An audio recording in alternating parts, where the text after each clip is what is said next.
भाई ये बात ना मैं हमेशा मैड्रिड के लिए बोला करता था, लेकिन आज मैं ये बात बारसा के लिए बोलता हूँ 2024 के सीजन में, कि बार्सिलोना ला लीगा में बिल्कुल ऑर्डिनरी लग रही है करंटली जिस हिसाब से पॉइंट्स ड्रॉप किए हैं। ठीक है, मायोर्का वाला मैच जीत के आए हैं 5-0, लेकिन उससे जो पिछले 3 मैचों में जो फॉर्म रही है, पॉइंट्स का गैप कम हो गया, मैड्रिड ऑलमोस्ट ऊपर आने वाली है 1 पॉइंट, तो चीजें ऊपर नीचे हैं ला लीगा में।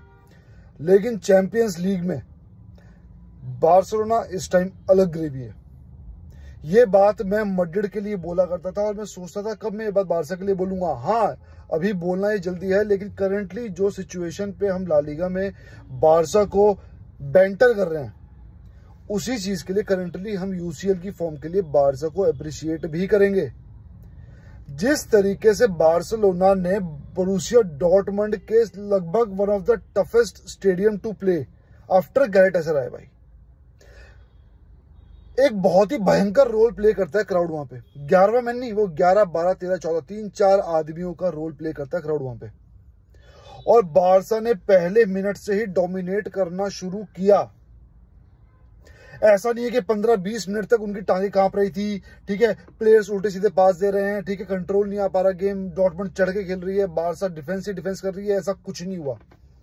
बारसा ने पूरा पॉजिटिव माइंडसेट के साथ, थैंक्स टू फ्लिक भाई और हर प्लेयर को, बारसा ने हल्का सा भी अपने ऊपर चढ़ने नहीं दिया डॉर्टमंड को शुरू के 45 मिनट में।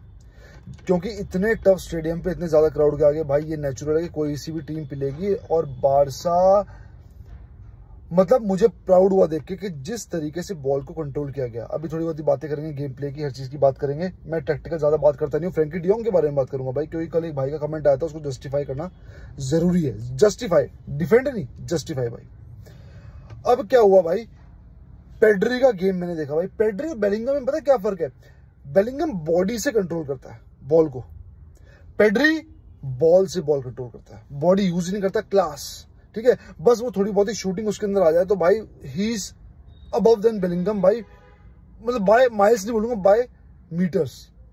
और पेड्री को देख के जब भी उसके पैरों में बॉल आती थी, वो कुछ ना कुछ ऐसा करता था, 2-3 प्लेयर के बीच में से टच लाइन के पास बॉल होती थी, थ्रो इन का ऑप्शन मिल सकता था दूसरी वाली टीम को। लेकिन भाई पेड्री ने पेल के मतलब क्या ही मैजिकल फुटवर्क करके पानी पे खेल के उस बॉल को वहां से निकाल दिया। 10 में से 9 बार बॉल डिस्पोजेस नहीं हुई, और 10वीं बार अगर डिस्पोजेस हुई भी थी तो बॉल आउट ऑफ प्ले गई थी, पेड्री से बॉल छीनी नहीं गई थी। तो पेड्री इतना जबरदस्त खेला कल। प्लस डैनी ओल्मो का रोल जो मैंने कल फॉलो किया, डैनी ओल्मो का जो रोल था कि जो बहुत तेज बॉल्स लेफ्ट बैक पोजीशन से मिडफील्ड में जा रही थी, तेज passes to beat the press of Borussia Dortmund, है ना, तो उसको डैनी ओल्मो बहुत प्यार से कंट्रोल कर रहा था। क्योंकि पेड्री के अलावा अगर कोई प्लेयर है बारसा के स्क्वाड में जो तेज बॉल को, मतलब अनएक्सपेक्टेड तेज बॉल को कंट्रोल करके गेम चला सकता है, वो डैनी ओल्मो भाई।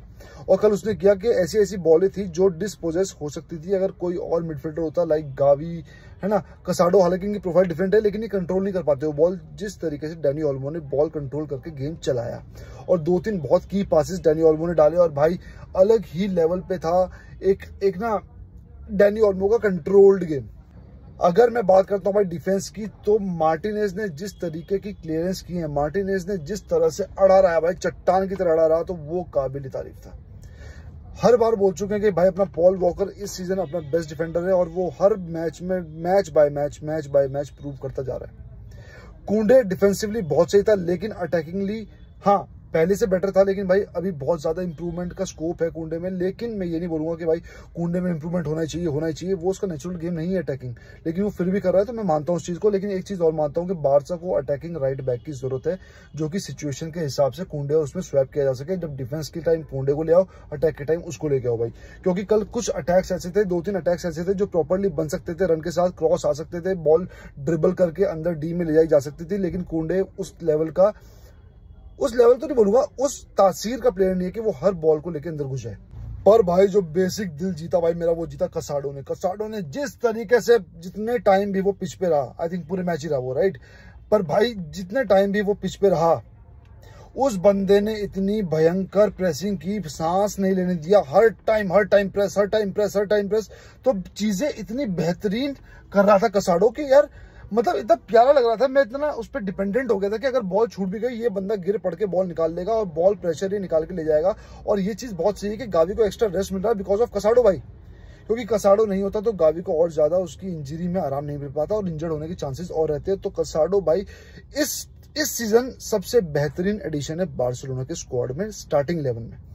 और जितनी तारीफ करूं उस बंदे की कम है, वो बंदा बिल्कुल प्रेजेंट रहता है, टकरे मार रहा है अपने से तगड़े बंदों के साथ, अड़ रहा है, सब कुछ कर रहा है, फिर खड़ा हो रहा है, फिर अड़ रहा है, फिर खड़ा हो रहा है। तो ये फाइटिंग स्पिरिट भाई कसाडो की, खुशी होती है कि जो बंदा डिजर्विंग होता है ना उसको वो चीज मिले, वो सम्मान मिले, स्टार्टिंग लाइनअप हो या लाइफ हो जिसमें वो चीज वो डिजर्व करता है। भाई बात करूं अगर पेनल्टी की तो कुबारसी भाई बहुत ही स्लोपी था यार वो, मतलब धक्का देने की कोई जरूरत थी नहीं, और धक्का मारना था तो पूरा टैकल ही मारता भाई।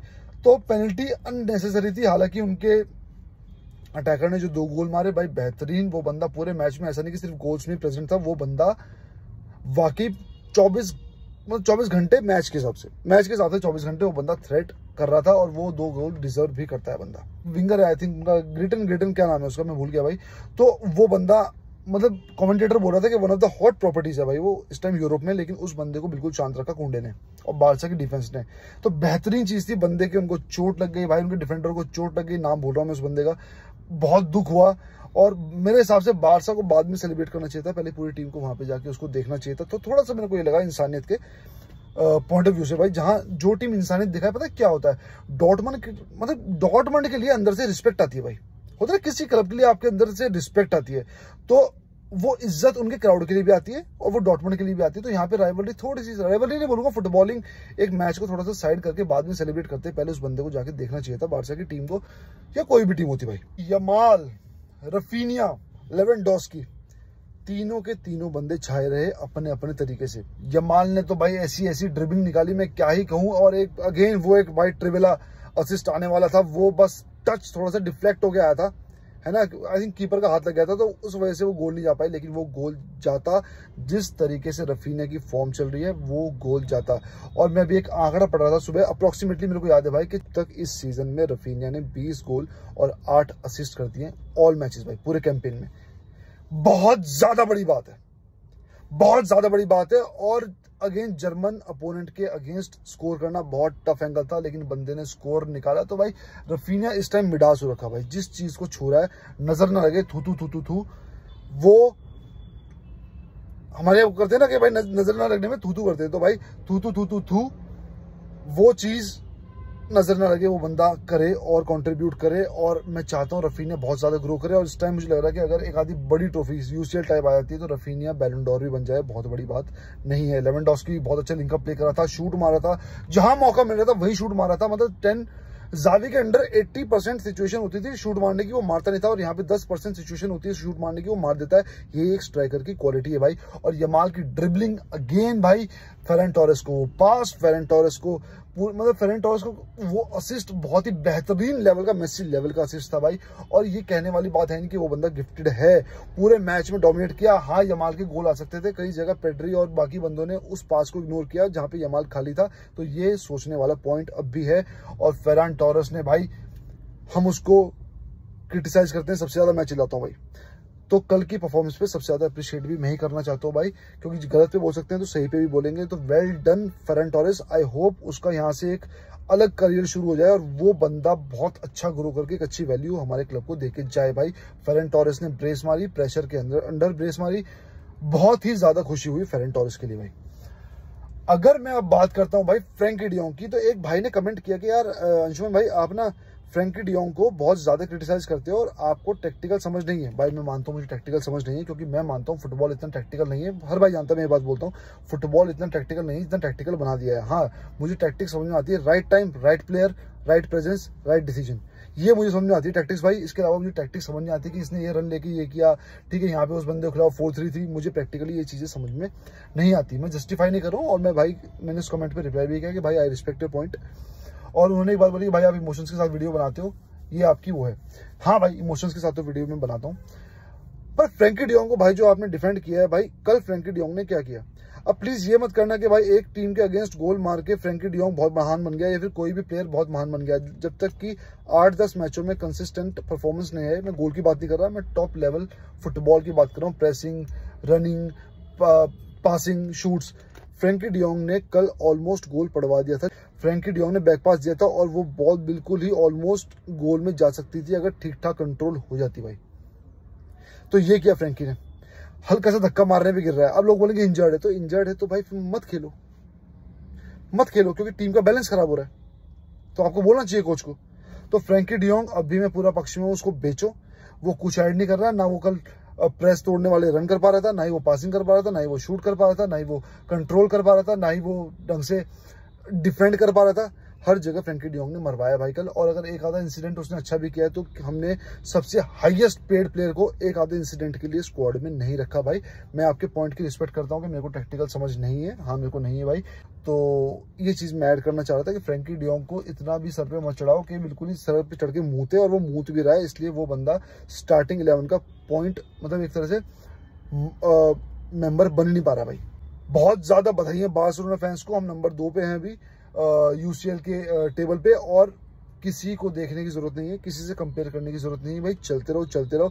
अगर ला लीगा जाके यूसीएल भी आता है हमारे पास, क्योंकि कहीं ना कहीं हल्की फुल्की मेच्योरिटी की कमी से हम हारते हैं, लास्ट टाइम भी यही हुआ था। तो ला लीगा जाके अगर मेच्योरिटी दिखा के यूसीएल भी आता है तो भाई बैलन डोर के लिए भाई, रफीनिया के लिए या लेवेंडोस्की के लिए भाई इनमें से मिले तो इससे ज्यादा खुशी की बात एक बार्सा फैन के लिए हो नहीं सकती। तो भाई ये भावनाएं थी मेरी। तो मिलते हैं अब अगली वीडियो में, तब तक के लिए विस्काल बार्सा।